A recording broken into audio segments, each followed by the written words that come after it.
Hello, and welcome to another episode of the Diaspora Dialogue series with LA. I am Lillian Agbayegbe, your host on this program.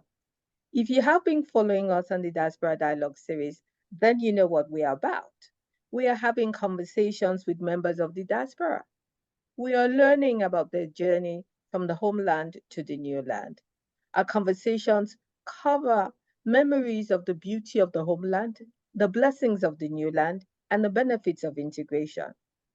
We are working on changing the narrative that we all have the same story because we really don't. I've been bringing these interesting conversations from different members of the diaspora, and today is no exception. Today, I have the pleasure of having Boye Asenuga on the show. And yes, she's not joining me from Maryland, she's joining me from Massachusetts. Boye, you're welcome to the program. Hi, LA. I'm very happy to be on your show. Great to have you. In the interest of full disclosure, I knew Boye when she was in Nigeria. So if you think that we're getting on like a house of fire, it's because, yes, we do know ourselves. But Boye, let's go back home and let's see, tell me a little bit about what influence. I know you ended up studying law. What was going on when you were growing up? How did that become the career of interest? And how did you end up there? Okay, before I start with that story, I have to tell everyone I've known LA since I was about, say, 9, 10. Uh-huh. Yeah, because she was friends with my cousin who lived with us, and she's always been so sweet and wonderful. So, Uh, LA, thank you one more again for inviting me onto the show. So, to answer your question, when it comes to fashion, I always tell people it's my passion. It sounds very cliche, but when I was younger, that was all I could think about. And I think I got inspired by my mom, who was a very fashionable person, Absolutely so. who always said, first impression counts, because whatever impression people are going to have, of you, is made even before they speak to you. Very unfair, but that is life. So growing up with a mom who was super stylish and who also made me comfortable in who I was, I gravitated towards fashion. While I was in boarding school, I would play this game and ask my friends, oh, what would you wear if you're going to the beach? What would you wear if you're going on a date? And if you didn't have an outfit, I would create one in my head. So fast forward me, um, finishing with boarding school, going off to Unilag to study law, and I noticed I continued in the same vein. I would help, my friends put together outfits, but I started designing and creating pieces after I saw some lovely Ankara dresses worn by some girls who came to Unilag from UI. And there was just something very avant-garde and not traditional, but at the same time in Ankara, the dresses, they were just so fantastic. And I asked them, where did you get those dresses? They told me one woman in Ibadan makes the dresses. And guess what? I'm very spontaneous and adventurous. So I went to Ibadan, looked for the woman, and she made me some pieces. And I brought it back to Unilag and I sold probably about 20 pieces in like 10 minutes. Oh, wow. And then, yeah, I thought, this might be a business. Hmm. And that was how I started. So I believe was in my fourth year in uni. Like, Okay. so if you're not aware, in Mm-hmm. Nigeria, for to study law, we do 5 years in college, or what you call university, and 2 years in law school. So it was in my fourth year I discovered this dresses. I started making them. And by the time I went to law school, we were the first set of law students who headed to Abuja. And Okay. while we were in Abuja, you could either wear a suit or something traditional. Hmm. If you know what the weather is like in Abuja, it I is know. hot. Hot. So I thought, you know what, I would make these pieces because they were avant-garde, they were comfortable, they were Mm-hmm. less, what word can I, they were smart. It, Hmm. you know what I mean is you could move in them. So Yeah. I decided, okay, you know what? Let's try this in Abuja. By the way, LA, we were not supposed to sell anything in law school. If you were caught, you were going to be expelled. But guess what? The adventurous person in me, I took about, I Mm-hmm. think the first time I had 100 pieces. Hmm.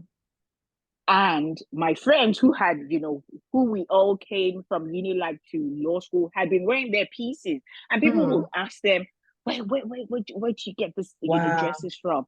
So when the 100 pieces landed, I am not kidding, Ellie. Wow. Within 20 minutes, everything got sold. My room had loads of girls, and we Wow. had to keep everything on the down low because if Hmm. they caught me, I would be expelled. I And that was know. how my journey started. Oh my And goodness. yes, That is so remarkable. And interestingly, when you said you always wanted to do fashion, reminds me of I always wanted to act. And I I remember remember. when I said to my parents that I wanted to go and learn acting, it was just like I'd asked them to disown me. So I recruited one of my uncles, Uncle Peter, I think, or was it Uncle Mike? I don't know. Anyway, one of my uncles, and I told them, I said, look, I want to act, and I told my parents this, and my parents are like, that's not happening. And they told me, Lillian, you have to think where your parents are thinking. Said, look, if you get on the streets, drive on the streets, you're going to be entertained for free. You're going to see free shows from one way. So who's going to pay to see you entertain them? Yes, You're not going to make any money because you just get all you have to do is just get in your car and drive around, and you're going to see people fighting or something or the other, and you're going to get entertained. So I ended up that's how I didn't study acting formally, just like at the beginning you didn't study fashion formally, so you still went the law school route, but fortunately for you, were able to tag your fashion interest along as you were going. yes. So the funny thing was that after law school, so my parents discovered I was doing this business while I was in law school, and my dad called me and said, "Boy, we don't," because my parents were not the traditional, Yes, Nigerian yes, parents. yes, yes. Yeah, so my dad was just like, you know what? Just make sure you finish law school. That's That's all we're asking. If you want to make money, that's fine. But just make sure you finish law school. And I was going to because I understood that, my mom said something. She said, no knowledge is lost. So mm-hmm. make sure you finish law school. And I finished, and I remember the day I was getting called to bar in my wig and gown. I was like, there is no way I'm going to wear black for, Mm. the rest of my career with some stuffy wig because Mm-hmm. again, if you know about how we lawyers dress in Nigeria, it's very conservative. You can either wear black, Mm-hmm. navy, gray, or brown, Yes. And it was just so stifling. And I'm like, there's no way I'm going to do this. So I went to my parents and I said, you know what? This is what I want to do. I want to go into fashion. And God bless my parents. My dad was just like, okay, I have this space on Ikorodu Road.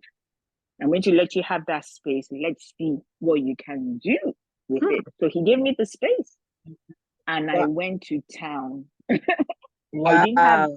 yeah, I didn't have any knowledge or skill, but I Mm-hmm. went into it, got tailors, and we started. And one thing I will say, this was one of the first, I was one of the first people who went into fashion Mm-hmm. who was highly educated. So a lot of young ladies could relate to me.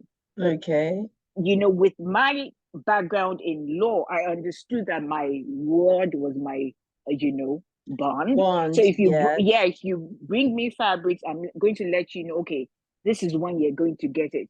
If we're Mm-hmm. overbooked, I'll let you know. So initially, people were not happy about that, but people came to respect it. And Mm-hmm. another thing my dad was so happy about was the fact that I employed, within 3 months of starting, I had 15 tailors Wow. because the demand was high.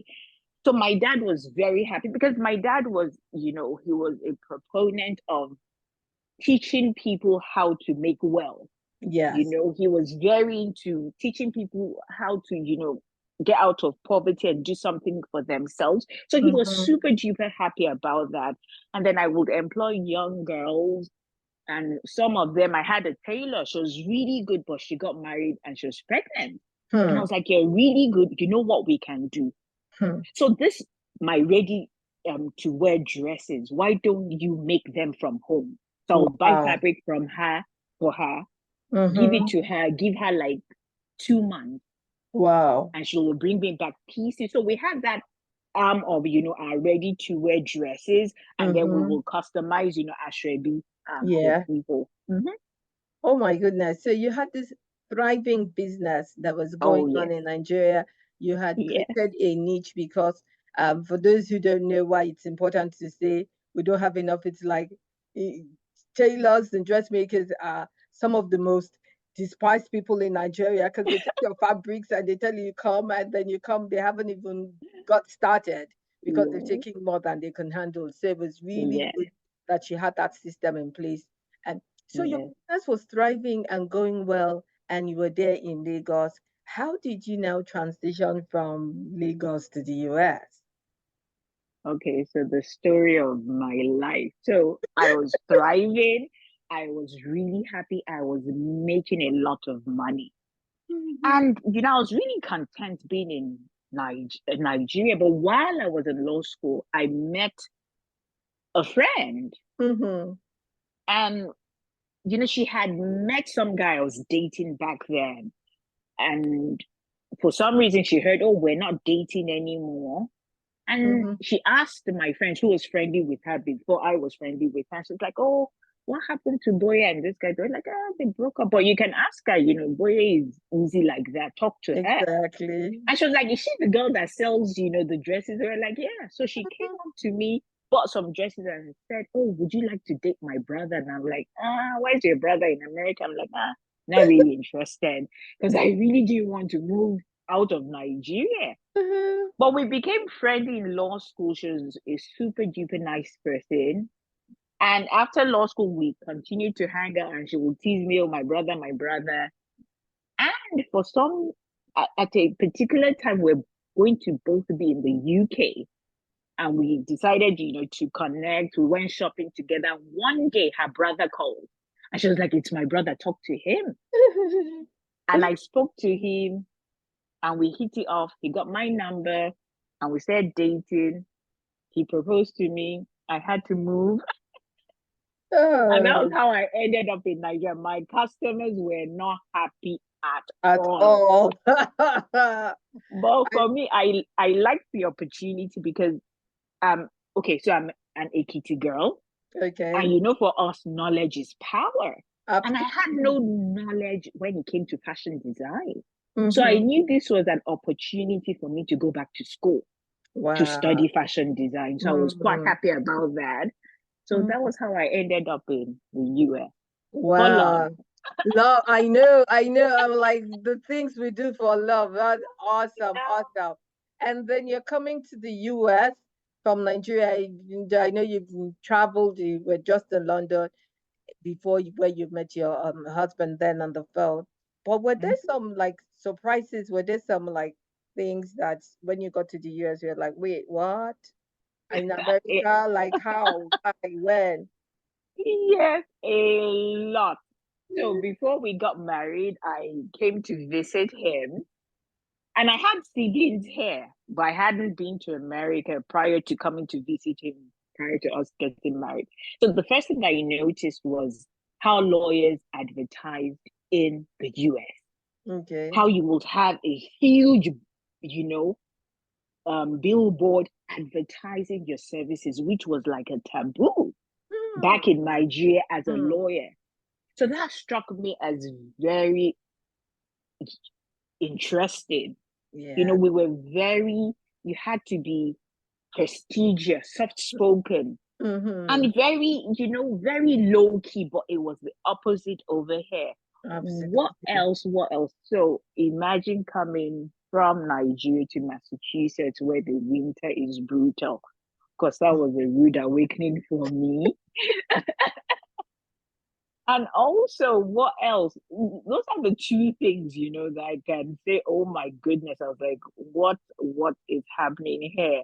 Mhm, Yes, I mhm. know. I mean, if you wake up in the morning, you're listening to the news, and half the segment is by injury lawyers, I or Yeah. whatever lawyers like, yeah, contact us and show those huge billboards. That's really interesting. Did you have any struggles with adapting to anything, any practice that took some time to come to terms with, aside from this, in settling down? Yes, I had a hard time for someone who, before I moved from Nigeria, I had my connections, I had my establishment, my atelier, I had Mm-hmm. things going on. And then this was just like a new world where I was just starting over. But luckily for me, fortunately for me, I had made customers in the US who had friends back in Lagos who would buy my pieces for them. Okay. So I started working on that, network, on Mm-hmm. the connections I had, and I started a business. But the difference from Nigeria, where I had 15 tailors, was Yes. that in the US, I had to do everything myself. Yourself. Hmm. So I remember the first when I brought in a lot of the ready to wear dresses. I probably brought in about 500 pieces. Oh, wow. Oh yeah, because I thought this will be a good way for me to start, because I'm one of those people. I need to Mm-hmm. make my money. So I thought, okay, this will Absolutely. be a nice way for me to start making money. Mm-hmm. So I remember I had to teach myself how to sew, because when I was in Nigeria, I didn't sew.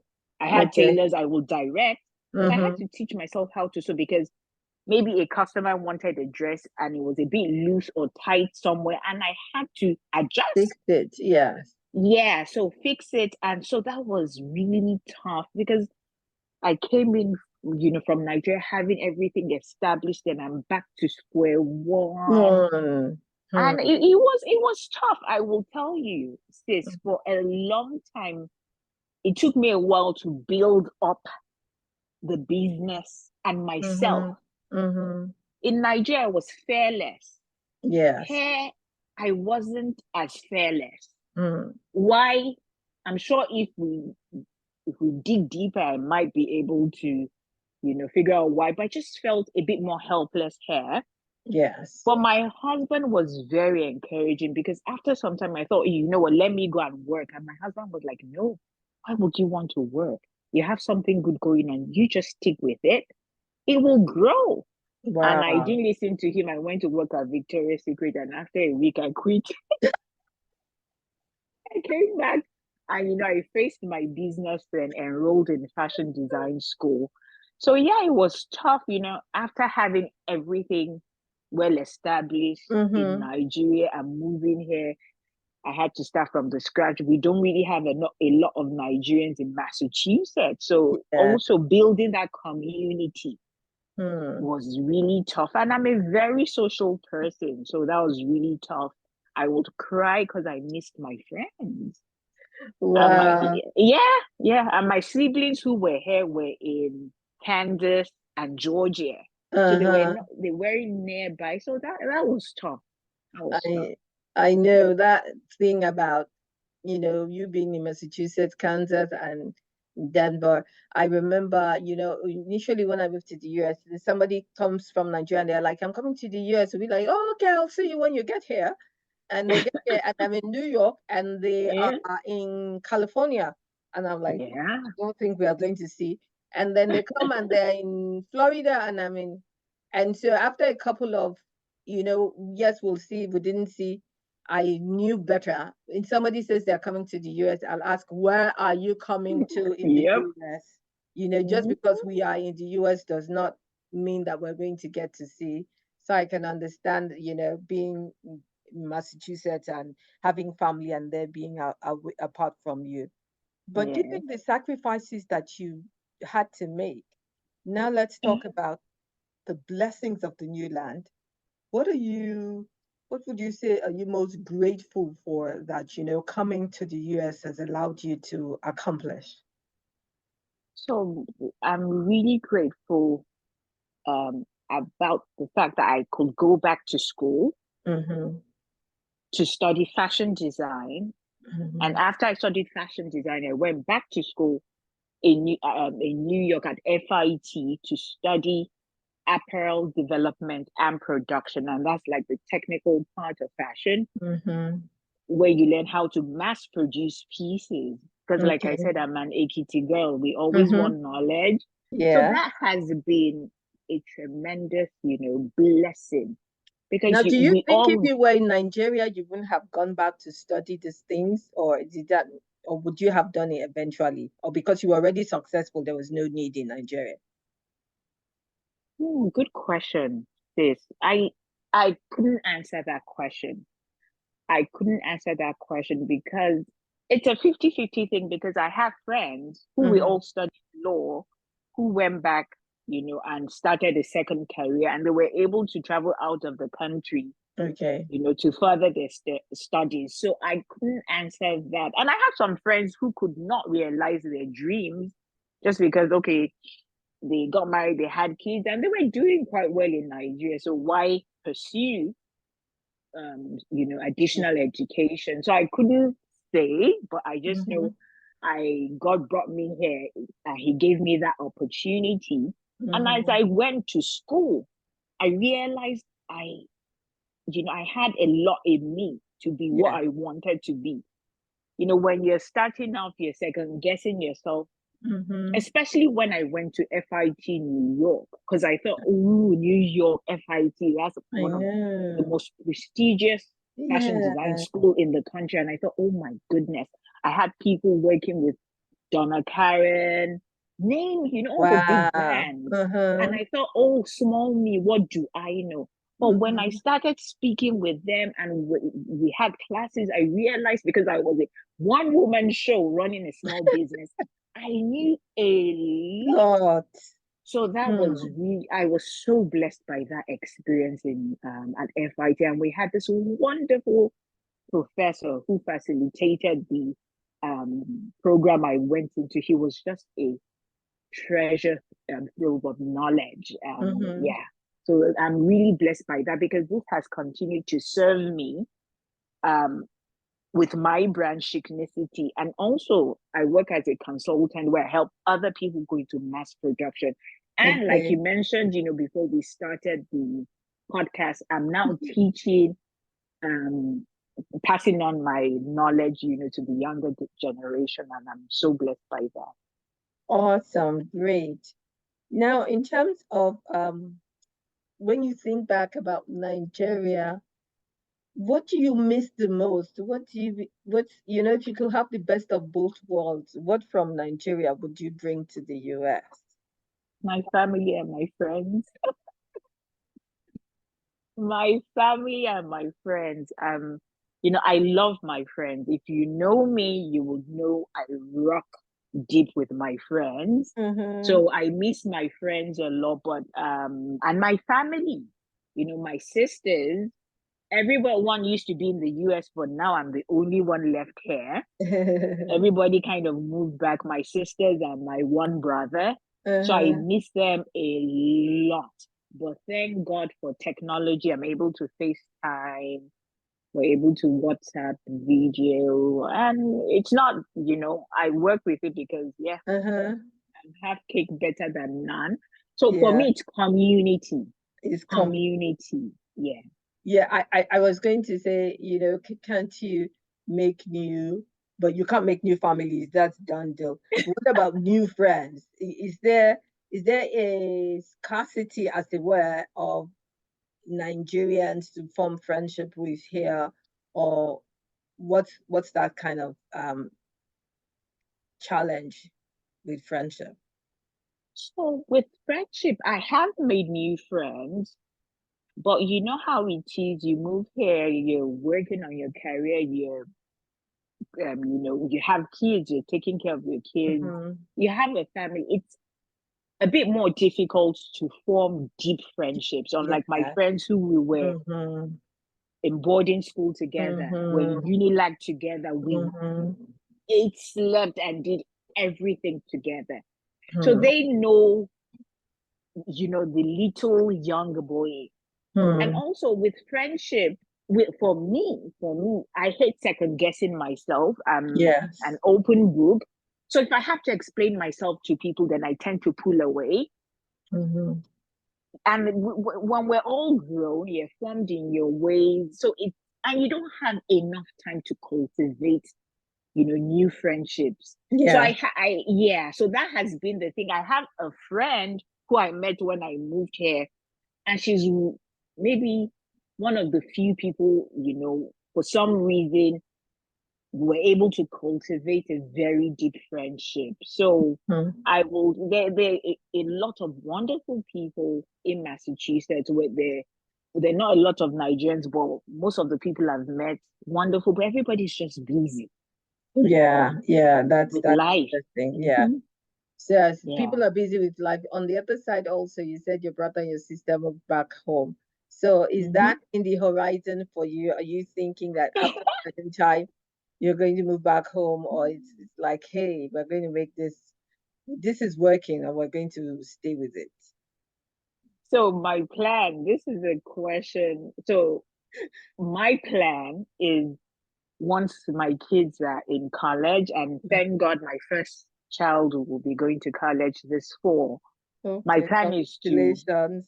thank you, sis. Thank you, sis. My plan is to 50-50 it. Okay. 50% of my time in Nigeria, 50% of my time in the US, because my kids are more familiar with the US. They were born here, they grew up Mm-hmm. here. So that is the plan. And my husband's plan, I think he might be more of a 70-30, 70 here, 30 in Nigeria, because he moved here when he was like 17. I moved here Okay. when I was 27. So they're two different things. Yes. So, but that's the plan. But to really, right now, I'm kind of eating my cake and having it because I do Mm-hmm. travel to Nigeria a lot because of my work. Also, Okay. I'm building a team for my Mm. brand in Nigeria because it's cheaper to do it there. So I've been able to travel at least, 3-4 times a year to Wow. Mm. Nigeria. So yeah, because I Yeah. do have business there. So yeah. Yes, I was going to ask about that. How you able to use your advancement here to benefit the fashion industry in Nigeria, so that you have a factory going on there. So I do not have a Fac- factory. That's a whole other story because I tell people that is one of the things I would love to do. Mm-hmm. In And don't get me wrong, in Nigeria, the fashion industry is doing super duper well. So Okay. apart from me taking back my knowledge, which I do, I've also benefited from having friends connected in the fashion industry in Nigeria. That has helped me here Mm. also. Okay. So with regards to a factory, that will be my plan one day, but we still have to develop um, young or people in the industry to have the skill Mm-hmm. and the knowledge when it comes to mass production, because mass production is a totally different game in the sense that it's very technical. So we really have to train and educate people in Nigeria. So yeah, that's something I do That's hope awesome. to do. Mhm. That's so interesting. So let's swing back this way to the US, where you've been here Mhm. now for um years, decades. Has there been some obstacles that you think have been the factor of you being from Nigeria, as being Nigerian in the diaspora? Has that helped or has that hurt in your journey? Good question. So for me, growing up in the family I grew up in, my mom was such a confident person, and that is rubbed off on me. Mm-hmm. So my mom would say, you know what, you go somewhere, you ask a question, it's either a yes or a no. So I Mm-hmm. had that same chutzpah or that same spirit even while I was in the US, Yeah. especially once I found my voice when it Mm-hmm. came to my environment. So I would I would hold on to that in a lot of scenarios. If something happened, I wasn't quick to judge. Mm-hmm. And most times I realized that people are just people. Yes. And, whatever race they are, people are Mm-hmm. people. If someone is hurting, they're going to hurt, Mm-hmm. other people. So once I realized that, I was able to thrive because I would give people a long rope to hang Okay. themselves. Mm-hmm. So when my kids were in like predominantly white schools, I would always be that black parent volunteering Mm-hmm. because I wanted to make it seen and known that, okay, black moms too will be part of the community. Yes. And it was easy to make friends, school friends, because I would always give everyone a long rope to hang themselves. So, Mm-hmm. and invariably, no one did because I understood that people were just people, no matter what race they were from. And that helped me out a lot. Did I answer your Yeah, question? absolutely, you did. You did, So what there wasn't anything, it was just being confident in yourself, knowing Yes. that people are just people, giving people a lot Yes. of hope, and nobody hung themselves. And you talked Yes. about your kids, so I'm going to go there. You were raised in Nigeria by Nigerian parents, even though we acknowledge that your parents were not the typical Nigerian parents. But were there some things you had to adjust with raising your own kids? Was there some marked difference in how, you had to do that? How Oh, did that yes. work out for you? Yes. Oh, yes. So my kids call me a lion mom. So you know how the Asian people have what you call a tiger mom. I'm a Yeah. lion mom. Remember, I'm Ekiti. I'm Yeah. going to go back to that again. So when you're at school, there's nothing like a B, or yeah, you have to come home with all A's. I'm a very flexible parent. What what I require from my kids when it comes to your academics, you have to be spot on. When Uh-huh. it comes to being respectful to people, Yeah. especially older people, Yeah. there is no way you're going to call your friend's mom by her name. And they know Exactly. to tell them their friends not to call me by it. Uh-huh. I remember when my kids were young, if a friend was like, "Oh, BB," because that's like the nickname I use in the US. My Yeah. kids would be quick to correct them. "Oh no, call her Miss BB or Mrs. Asenuga." Ato. And yeah, and my kids knew not to call anybody older by name. Because parents would Mm. be like, "Oh, just call me Judy." My kids would be like, "No, we're sorry, Miss Judy." We Ah, just don't do that. So, uh-huh. from like I said, academics, being respectful and being kind to people, that my mom was someone who impacted me a lot. She was Yeah. such a classy woman, and she always told me that class was being kind to everyone, no matter Hmm. who they were. So that was one thing I wanted my friends to be: loyal friends, to be kind friends. Hmm. And I will say, sis, my son, he's like 6'3". Oh, He's an wow. athlete, all muscles, but everyone who came in contact with him would tell me, "Oh my goodness, you're Tireni's mom." Initially, I thought it was because we're, maybe the only black family Mm-hmm. at most of the schools he went to, but no, it was just more because he was really respectful Hmm. with, parents, with grandparents. Hmm. Like 2 years ago, he worked at this old people's home, and 2 to 3 times they wrote letters. Old people in the US wrote letters to Hmm. his manager to give to him, Wow. just telling Wow. him how nice he was, how respectful. Because when Hmm. he started, I said, Tireni, you know what? You know how you treat grandma and grandpa, I know, my right? husband's parents? That is Uh-huh. the same way I expect you to treat every Everybody. senior citizen you see Hmm. at that place. Hmm. You do not walk by them and not Mm-hmm. say hello. You know Mm-hmm. how, I hate to sound this way, but you know how sometimes senior citizens are not, people don't really, they're not Pay nice to attention them. They're to just, them. yeah, Yeah. they don't, thank you, pay attention. That's a better Yeah. phrase to use or sentence to use. Yeah.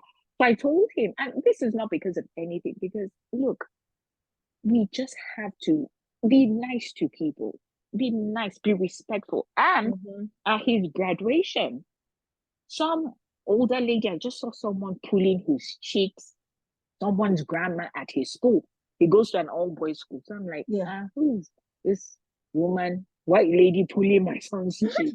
So she comes up to my husband and I, are you Tireni's parents? Apparently, they live at that old people's home. Oh, And she was telling me that she always used to tell him that you are such a polite young man. And she wow. was like, little did we know that he was an athlete, he was doing all this community work, and he was working and he was being nice. And that is all I want for my kids. Wow. That's You awesome. know, yeah. So for me as a parent, I'm flexible. He has dreads, long dreads. Some people will be like, oh, how can you allow that? See, for me, looks, that's just something it's a phase. So far, Mm-hmm. my son is polite. He has Yeah. good academics. He's doing well. The dreads, which I know he'll cut off Yeah. someday. So yeah, when Yeah. it came to how you behave, yeah, that was more important. So yeah, you will not be rude to me. You will not be rude to Mm-hmm. my husband. You won't be rude to anyone. But at the same time, allow them the social, hang out with American friends. Yeah, yeah. Oh, awesome, awesome. It's so very insightful, especially given the culture here and how people can get lost in terms of trying to integrate at all cost. You go back to Nigeria. You said you go back fairly regularly. Sometimes I hear this tension between um, Nigerians in Nigeria and people in diaspora. They're like, yeah, you come here, you think you're better than us. How's the acceptance of your integration there? People open receptive? Do you find that you have to over explain yourself, or is it just working well? It's working well because I've never felt I was better than anyone because I lived in the US. That's Mm-hmm. a big mistake. If anyone is doing that, oh my goodness, because in Nigeria, people are so, enlightened. Mm-hmm. They're, Nigerians are special people. They might be in Nigeria, but do not think because you're coming from America, you know better, you're Mm-hmm. doing better. Mm-hmm. No. So I never go in with that attitude. I Mm-hmm. never go in with that attitude. Is more of, come see, come sir. I learn from you, you learn from Left me from, kind of yeah. attitude. And so people have been nice, I've been well received. I kept my contacts. In fact, when I started my brand 7 years ago, my ready to wear brand, it was more my Nigerian friends who put me on blast on social media that, oh my Wow. goodness, Mm-hmm. Boye is back. We're ready to buy. Yeah. Mm-hmm. So yeah, please, if you're a Nigerian in the diaspora, we have a lot to learn Yeah. from people in Nigeria because it's their terrain. They know better. So whenever I go back now, I'm more like, okay, what do I need to know? What do I need to learn? And Mm. when they're on my territory, they're like, okay, it's your neck of the Territory. woods. Yes. Yeah. Well, yeah. So that's the attitude I've always taken. So tell us a little bit about your ready to wear. Where can people find it? What do you make? Okay. So my brand is called Chicnicity, which means chic in your ethnicity. And I started Ah. Chicnicity because I wanted to blend the old and the new. So your podcast is so apt in the sense that that was exactly what I wanted to do. To eat my cake and have it. Blend, the two cultures of me living Mm-hmm. in Lagos and in Boston. And what I wanted, like I said, I've been in the country for 21 years, but I didn't start City until 7 years ago. And what I wanted were pieces, ethnic inspired, but modern enough for you to wear anywhere. I didn't want pieces where people will see it and think, okay, Lion King, or yeah, I wanted something that didn't look like a Kunta costume. Kinte. Oh, thank you. I have nothing against dashikis, but I didn't want dashiki looking things. I wanted contemporary, modern pieces where you could wear, and anyone from any race will think, oh my goodness, nice dress. What an Mm-hmm. interesting print. So Mm. what I did was, marry my culture with my knowledge of fashion. And and I started Chicnicity. And I remember the first person in America who got a piece was my bank officer, and she's not Nigerian, she's Mm-hmm. American. And when she bought it, she was just like, "Oh, I love your dress." I'm like, "Oh, it's my brand." She's like, "Oh, what's your website?" So that really made me know, okay, I was on to something. Yeah. So Chicnicity is the brand. Where can you purchase Chicnicity? Chicnicity.com. We're also on Instagram, ChicnicityLLC.com. We're on Facebook, Chicnicity/Facebook. And we're in boutiques all over, not all over, in quite a number of states. In the US, we're in some states in some countries in South America. Oh, We're wow. in That's awesome. France. Yeah, we're in Ghana, we're in Nigeria, and then of course our website. So if you do have any questions, we have a chat box on our website. Ask. We'll be happy to answer your questions. And yeah, that was why I started Chicnicity. Awesome. Awesome concept. Well, it's been fantastic talking to you, getting to learn, even though I knew you, yes. But hey, knowing that you've been pursuing this fashion interest on the side and how this thing blew up when you were in Unilag and the store and coming here, giving the opportunity to go back and really study, still going back to Nigeria with the attitude of learning from, the industry there and teaching whatever it is you're learning, a mutually beneficial exchange. Raising your children in the US, but keeping the culture of respect. No calling parents by name, no, Yes. no acting like people are invincible and Yeah. all of that. And then really just like, where are my friends, my core friends? And Yes. I transport them. This is fantastic conversation. Is there anything you'd like to talk about that we haven't covered you'd like to share with our listeners? Yes, I forgot one other very important place you can buy Chicnicity. We have been blessed to be in a big retailer in the US, HSN, the Home Shopping Network. So you Mm-hmm. can also get our pieces at hsn.com, or sometimes, on their channel on TV, they would have our pieces. So that was one thing I missed out, and I, would like to give people an opportunity to also visit HSN to buy pieces. But apart from that, sis, it's been wonderful. As you can see, I love talking. So it was wonderful being on your podcast. And thank you for thinking of me and inviting me to be part of it. It's been my pleasure. Listeners, this is Diaspora Dialogue series with LA. We're having these conversations with members of the diaspora. We're looking at everything from what we were doing in our homeland, how we are settling in the new land.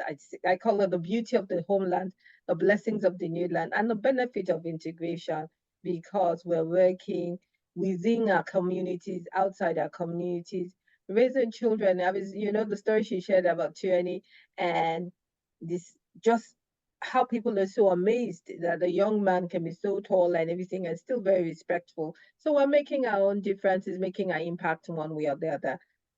Don't forget to join me for the next episode. I'm going to have somebody else joining us. But hey, as you listen to this podcast, let's hear what you think. What's resonated with you?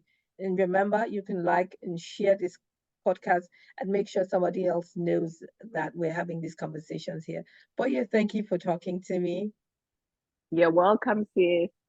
Bye, everyone. I'll see you some other time.